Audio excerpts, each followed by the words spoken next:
Something that's coming up in music a lot, we got Good Friday. Now we're having Monster Monday and Timbo Thursday. And more the artists that disappear, kind of milk carton dudes, this is your chance. This is your chance to throw something out. Fucking Charlie Wilson, RZA, all these other people that was just kind of in obscurity. Like, these Good Friday tracks got you a nice little market for you to get your audience back. Yeah, no matter if it's a copycat idea or whatever, I think it's great that they're starting to see that new music from them is what the fans want.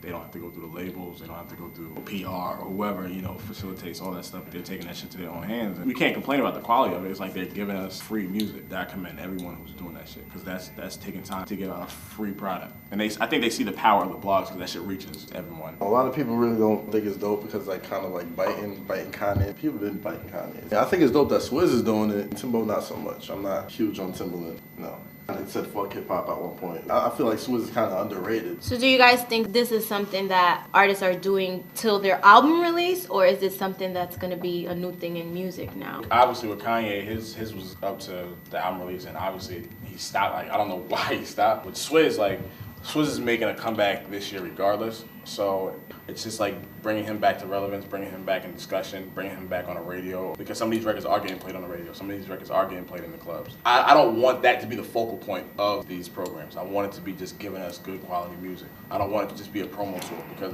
if it's just a promo tool, then it's just like a robotic kind of thing. It's like, oh, okay, when the album comes out, and that's how they kind of treat Twitter too. Like, they Twitter and they're all over Facebook and they're all over like the social media sites until the album comes out, and then you don't hear from them again. So I hope they're doing this shit like on a weekly basis to give us good quality music on a consistent basis. I think the way Swizz doing it, he's featuring artists, so it's like it's twofold for him. Whoever he's featuring, they with it too. He's just doing one with Busta, one with, you know, whoever. You don't know what you're gonna get with him. He show you the session. I feel like it puts pressure on the artist. You know, it's like a deadline to put out the music. Sometimes good work comes out of under time clock. Now you're breeding like an organic spirit of competition. You feel like, oh, like, nigga Swizz put that shit out. Fuck, I got something. I got something. Yeah. You know what I mean? Like, I think that's how Timbo looked at it too. I think that's what inspired Swizz from Kanye. It's like, oh, Kanye putting this shit out. He got Fab and he got Ryan Leslie on the joint.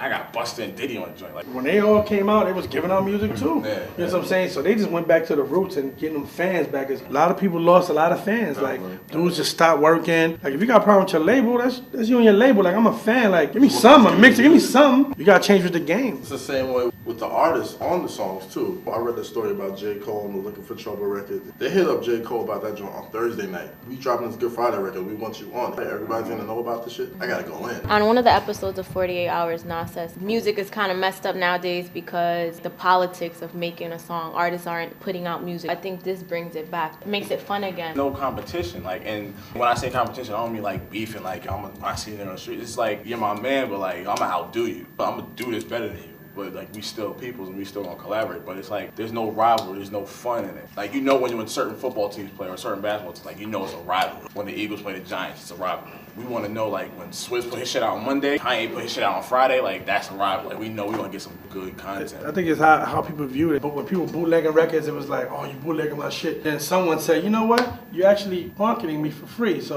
let me save my budget. Same thing with this. Dudes don't want to give out music if they ain't getting paid for it. It's gonna get you hot. Now it's like, it's the same thing. It's just someone put a new twist on it. And now it's like, yo, you know what? Let me throw on some new music, because that's how niggas are getting hot now. It just took enough dudes that Kanye, the big name dudes, to do it. Then everybody like, ah, you know what? Fuck it. I guess I'm gonna throw some music out and not be left behind. I think it's needed, like, as far as spirit of competition, as far as creating quality content, as far as like remaining relevant. It is a young man's sport, but it's like, yo, like, the old heads can still show and teach a thing or two.